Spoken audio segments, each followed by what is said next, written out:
It is the morning of September 20th of 1863. You're a Confederate soldier positioned in these woods here, and you're waiting for that dreaded order to attack. At around 9:30 in the morning of September 20th, your beloved commander, Brigadier General Benjamin Helm, approaches your brigade and gives you that dreaded order.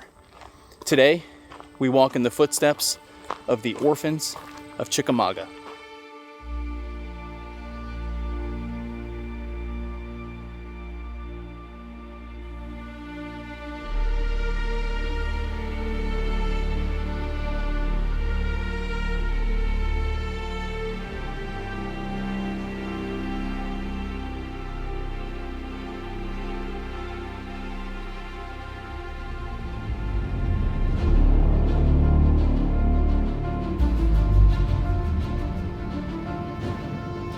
On the morning of September 20th at approximately 9:30 a.m., a division under the command of John C. Breckinridge would launch an assault against the left flank of the Union line.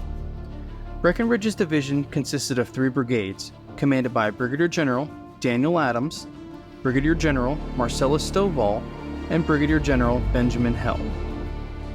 These brigades would sweep through the woods, driving Union forces back and into the field of John McDonald.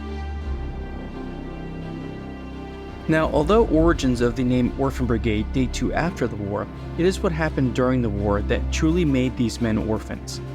At the outbreak of the American Civil War, Kentucky declared its neutrality, but thousands still flocked south to fight for the Confederacy. These men would form the 1st Kentucky Brigade.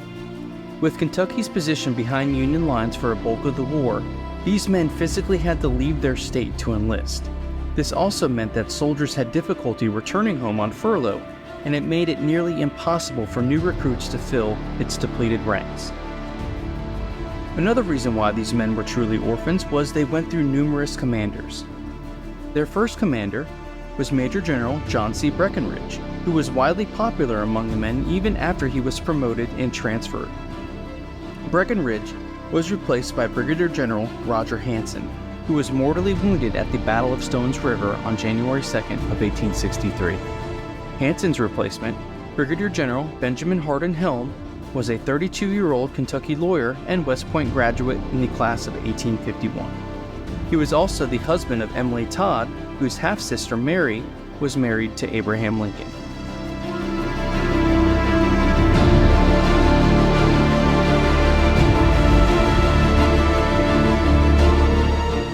So we are essentially standing what would have been the left flank of Breckinridge's division. Now, his forces would have swept through the John McDonald farm just beyond this woodline here. You can see this trail that leads to that general location. So in this general area, about a couple hundred yards into the woodline, would have been Benjamin Helm's Orphan Brigade. Sweeping through the McDonald farm would have been Stovall's brigade. And next to Stovall's brigade would have been Adams' brigade. So they would have been sweeping in this general direction here. But we are going to head into the woodline here and follow in the footsteps of the Orphans of Chickamauga. So we're here walking through the forests of Chickamauga. No ticks as of yet. I got a lot of bug spray on. But something that always jumps out to me, and if you've been following me for any length of time, you know that I've mentioned this a handful of times, especially here at Chickamauga. Just take a listen. Just complete silence. But on the morning of September 20th of 1863, this general area would have had several hundred men from the Orphan Brigade forming line of battle. We were here all morning waiting, and we finally get that word, we're attacking. So just imagine, the enlisted men trying to get in order in their ranks. You have artillery exploding all over the area. You have the company commanders, the regimental commanders trying to get their men in order. And once that is finally done, we have to maintain our ranks through this. And that is one of the many challenges here at Chickamauga. You can't see. And what you don't see is the Union line's about 100 to 150 yards through this foliage here. So just imagine, we're advancing through this with artillery exploding all around us. Maybe we're starting to take casualties. And we don't exactly know where the enemy is. The boys were lying in line of battle and cracking jokes as usual. Many of them I noticed to be in the finest spirits were in a few minutes afterwards numbered with the slain. Private John Jackman, 9th Kentucky Infantry.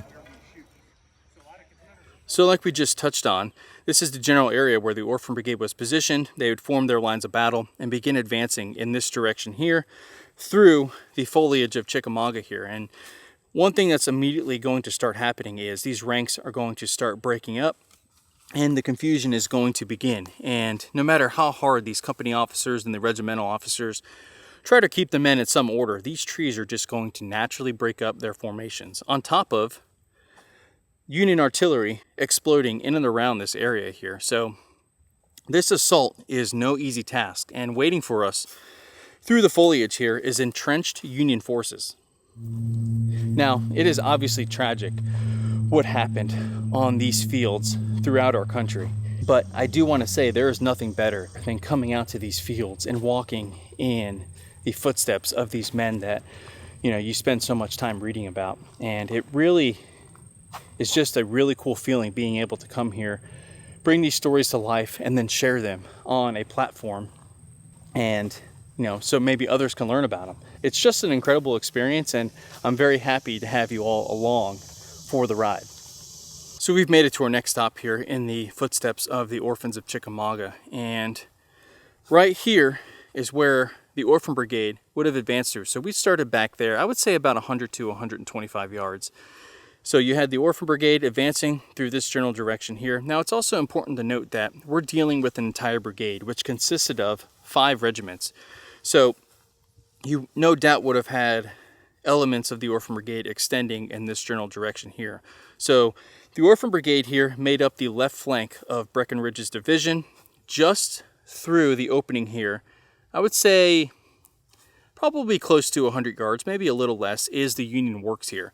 So imagine the Orphan Brigade coming through here, Helm and the regimental officers doing their best to dress the ranks here, and they would advance through this location here. Now, I've read that the Union infantrymen just through the wood line here held their fire until Helm's men were within 30 yards of their position here. So as the men of the Orphan Brigade are advancing through, they hit this slight rise here. Doing my best trying not to step on a snake, and continue in this general direction here. And right here you can make out some Union markers here, so we're still beyond 30 yards. Now, something that I haven't mentioned yet, so I'll mention it now before I forget. Not all the men in the Orphan Brigade were from Kentucky. You had a regiment from the 41st Alabama. So as the men advanced through this location here, something a little weird happened.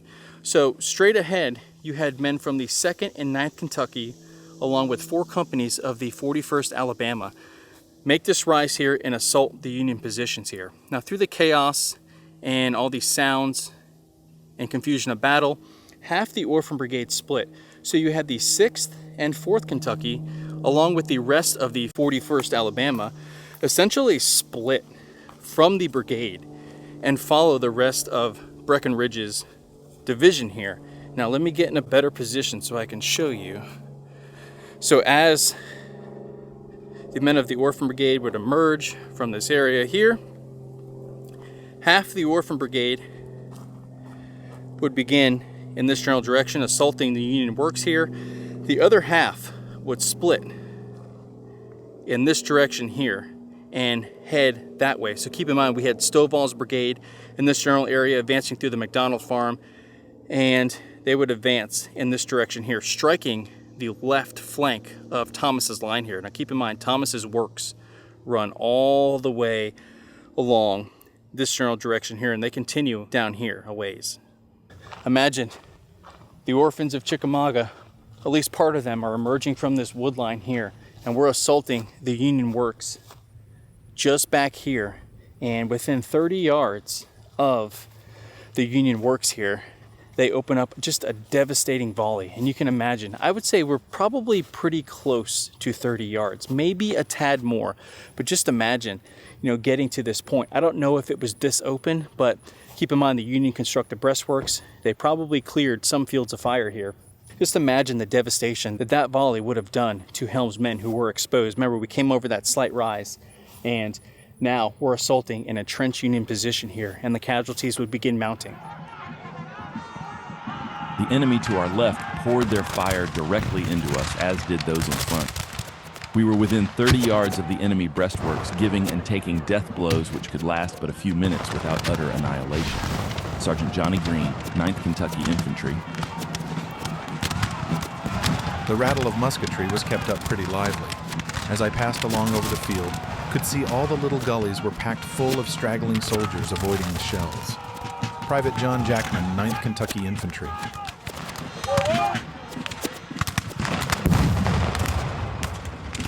So we are looking back at the field where Helm's brigade would advance across the field here, and panning to my left is the Union positions here. Now I want to show you something that's pretty interesting about the Union monuments here.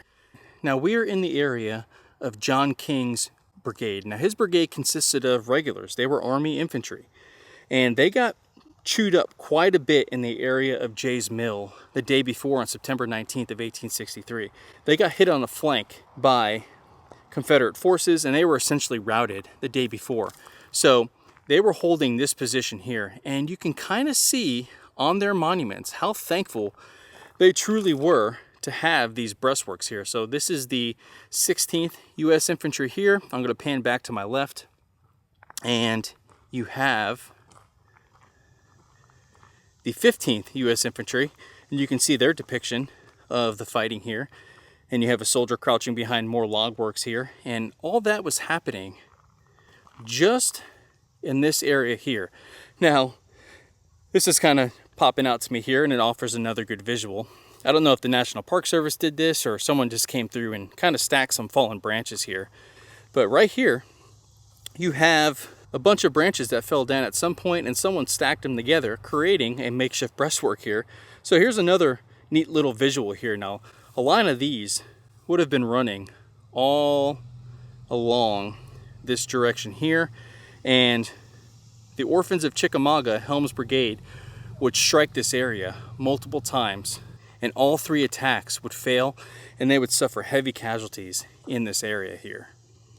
Moved a little farther down the line, and you're seeing more of the same. Here's the 19th U.S. Infantry, part of King's brigade, and you have a soldier crouching behind some more log works here. So you can just see how big of a role they truly played in this general area. We have multiple monuments depicting very similar actions here in this area, and this was a very formidable Union position. We were laying behind our rude breastworks, 2 regiments deep, and the rebel columns soon appeared over the hill. On they came amid a shower of musket balls, grape, and canister pouring from our lines. Sergeant Samuel Price, 2nd Ohio Infantry. We rushed against the enemy, but his batteries had full play on us. Their several lines of infantry poured volley after volley into us. The very air was full of shot and shell. Here, Flying Cloud, the Mohawk Indian, was fatally shot in the forehead. And Jim Hunter, the wit of the regiment, and Dick Taylor, and John Fightmaster, and Matt Hedger, and many others, all killed right on top of the enemy's breastworks. Sergeant Johnny Green, 9th Kentucky Infantry.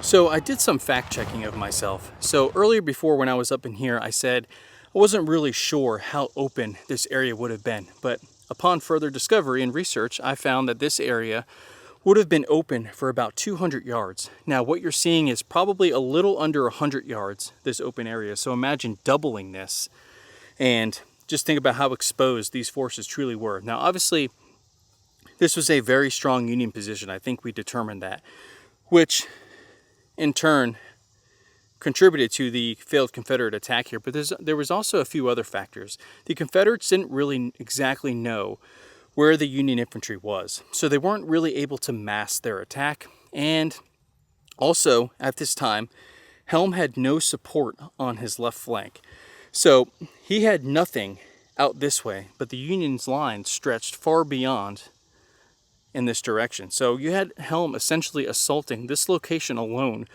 with 2.5 regiments, and each attack hitting this area would essentially lose more and more men, and his attack would become weaker and weaker.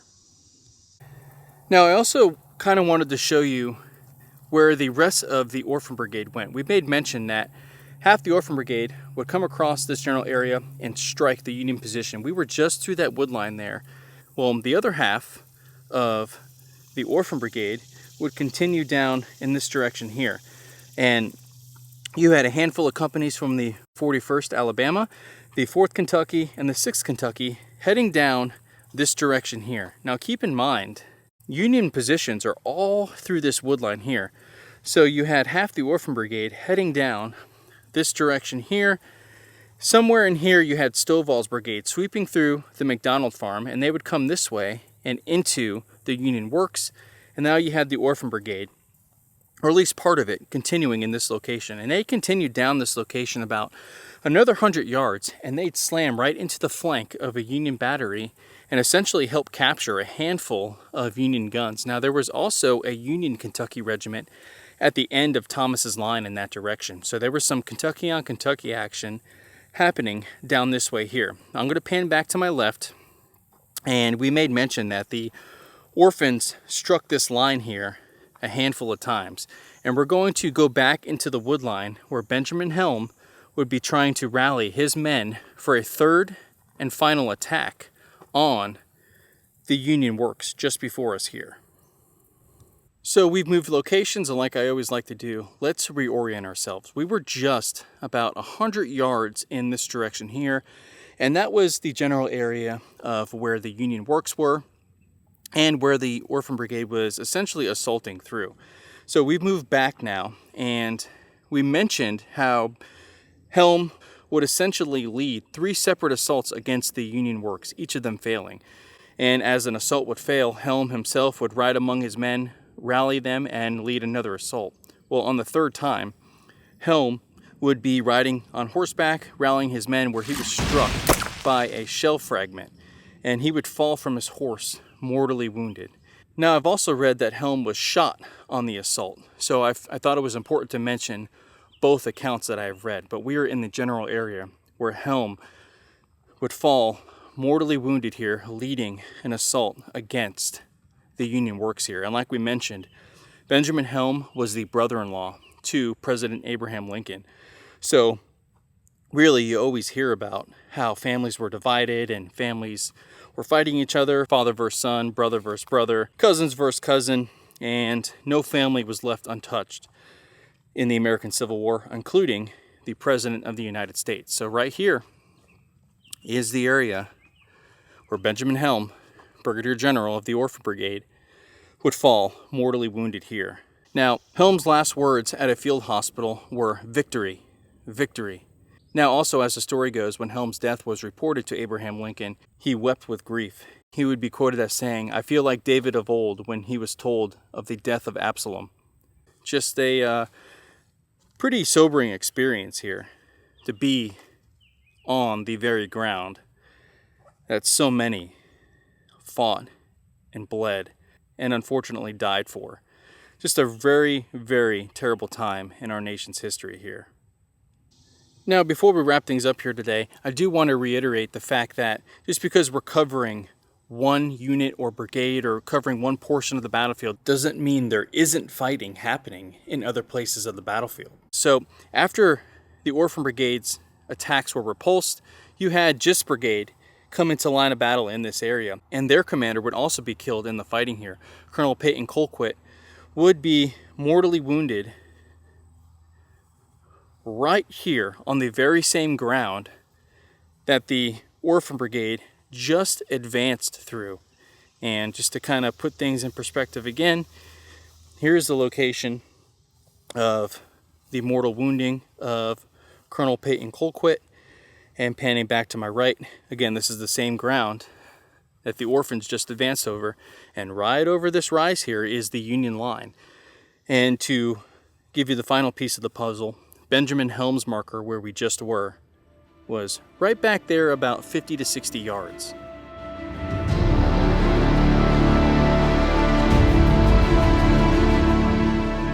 Now, following several unsuccessful assaults against the Union works, the Orphan Brigade would lose almost 50% of its men just in the fighting here on September 20th of 1863. And of those casualties was their beloved commander, Benjamin Helm. You can say the Orphans of Chickamauga were orphans once again.